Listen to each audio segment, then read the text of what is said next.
Assalamualaikum warahmatullahi wabarakatuh. Hari ini bersama saya Agus Budi, mahasiswa dari Fakultas Hukum Universitas Mula Warman. Kita akan sedikit menarasikan hukum realitas di negara kita pada kesempatan kali ini. Negara adalah alat bagi penguasa untuk menindas rakyat.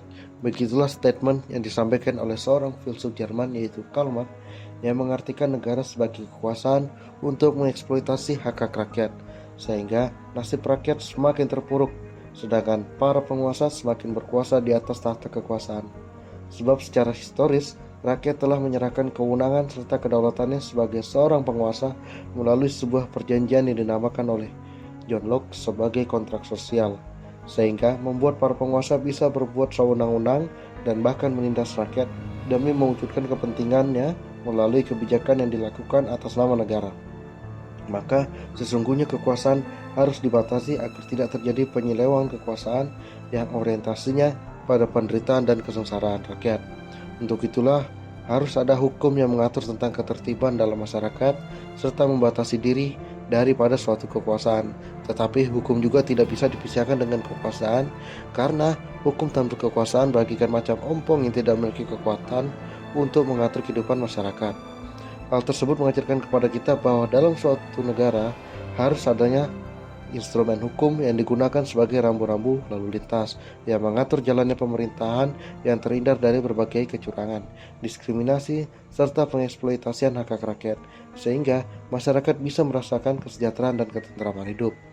Begitu pentingnya hukum dalam suatu negara, sehingga dalam Konstitusi Negara Indonesia pada Undang-Undang Dasar 1945 Pasal 1 Ayat 3 tercantum bahwa negara Indonesia adalah negara hukum. Hal ini berarti bahwa setiap tindakan dan kebijakan negara harus berdasarkan pada hukum. Hal ini juga memberikan isyarat bahwa hanya hukum yang mampu diandalkan untuk mengatasi berbagai persoalan dalam negara. Karena pada hakikatnya hukum telah menguasai kehidupan manusia, mulai dari sebelum dilahirkan hingga setelah meninggal dunia pun manusia masih diatur oleh hukum. Itulah sebabnya ketertiban dalam masyarakat dan negara merupakan cita-cita hukum.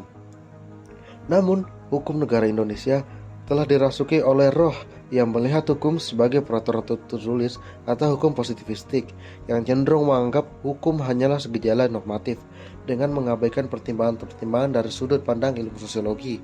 Sehingga pada realitas terdapat seorang nenek Minah yang mencuri coklat untuk memenuhi kebutuhan hidupnya harus dimasukkan dalam jeruji besi. Seorang anak kecil yang mencuri sendal politisi dipenjarakan tanpa belas kasihan. 14 masyarakat GB yang datang menagih janjinya di pihak perusahaan justru dipidana demi menegakkan hukum dan keadilan, serta kasus-kasus lainnya.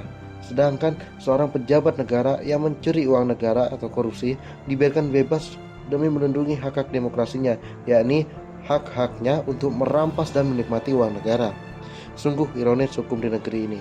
Tetapi beginilah faktanya, hukum telah diperjualbelikan oleh para penguasa dan dijadikan prajurit untuk menjaga istana kerajaannya.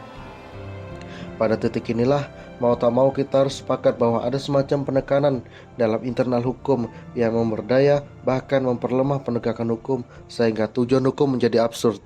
Absurditas hukum terjadi karena banalitas kekuasaan atau kekuasaan tanpa batas yang mengintervensi ataupun mengendalikan hukum untuk mengikuti logika kekuasaan yang berkuasa. Maka hukum dianggap sebagai parasit yang cenderung membatasi hasrat sang penguasa, sehingga hukum harus dikendalikan agar tak ada lagi yang mencekal serta kepentingan penguasa, meskipun kepentingan busuk yang terselubung sekalipun. Seperti yang kita ketahui bahwa setiap kekuasaan syarat akan kepentingan. Hukum bukanlah soal ekonomi, bukan juga soal perdagangan. Tetapi dalam dunia para bandit yang haus akan jabatan dan harta, maka hukum menjadi ladang yang sangat menguntungkan lagi menggiurkan. Tak perlu panjat pohon, tak perlu tarik gerobak, cukup kuasai hukum, maka uang akan datang sendirinya. Walaupun cukup lama, kita telah bernegara dan juga telah bersepakat secara konstitusional serta mengakui bahwa negara hukum adalah sistem ketatanegaraan kita, namun masih banyak yang harus diperbaiki, baik dari sisi sistem, struktur, dan kultur hukumnya. Sebab 4 kali telah dilakukan perubahan undang-undang dasar dengan berbagai macam produk undang-undang yang telah diterbitkan, tetapi proses penegakan hukum masih jauh dari harapan. Semacam supremasi hukum hanya menjadi slogan belaka tanpa makna. Lihatlah betapa semangatnya pemimpin kita yang berorasi tentang pencegahan korupsi, Tidak ketinggalan pula pihak kepolisian yang hadir dengan slogan melawan korupsi. Bahkan pembentukan lembaga KPK yang diberikan kewenangan khusus untuk memberantas korupsi sampai dibentuknya pengadilan yang khusus menangani tindak pidana korupsi. Namun kasus korupsi bukannya berkurang, tetapi malah menjalar kemana-mana. Sangat menggelikan bagi saya. Ibarat seorang yang sesikapnya menentang korupsi dengan watak yang korup, padahal wataklah yang menentukan sikap. Untuk membenahi hukum di Indonesia, maka perlu adanya perhatian serius secara seksama terhadap masalah perilaku dan karakter bangsa.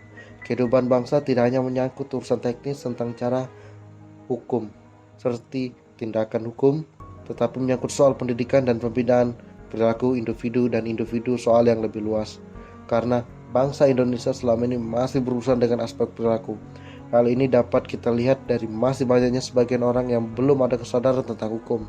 Untuk itulah pengetahuan hukum dan kesadaran hukum menjadi sangat penting dalam mewujudkan cita-cita dan tujuan negara. Sebagaimana kata dari Cicero, yaitu Salus Populus Suprema Lex Exto, hendaknya kesejahteraan rakyat menjadi hukum tertinggi di negeri ini. Dari sinilah maka sangat dibutuhkan para negara yang penegak hukumnya memiliki integritas dan kesadaran hukum demi tegaknya equality before the law dalam negara hukum yang beriklim demokrasi, yang mampu menumbuhkan kebenaran dan menebarkan keadilan yang dikubur hidup-hidup oleh rezim totaliter pada zaman Orde Lama ke Orde Baru serta para penguasa di zaman reformasi ini, sehingga mampu membawa negara Indonesia berlabuh ke dermaga yang menjunjung tinggi hak-hak asasi manusia sebagaimana tujuan hukum, yaitu menciptakan keadilan, kemanfaatan, dan ketertiban dalam masyarakat. Sekian yang saya sampaikan pada narasi pada kali ini. Apabila ada mohon kata, saya mohon maaf. Wabillahi taufiq wal hidayah. Wassalamualaikum warahmatullahi wabarakatuh.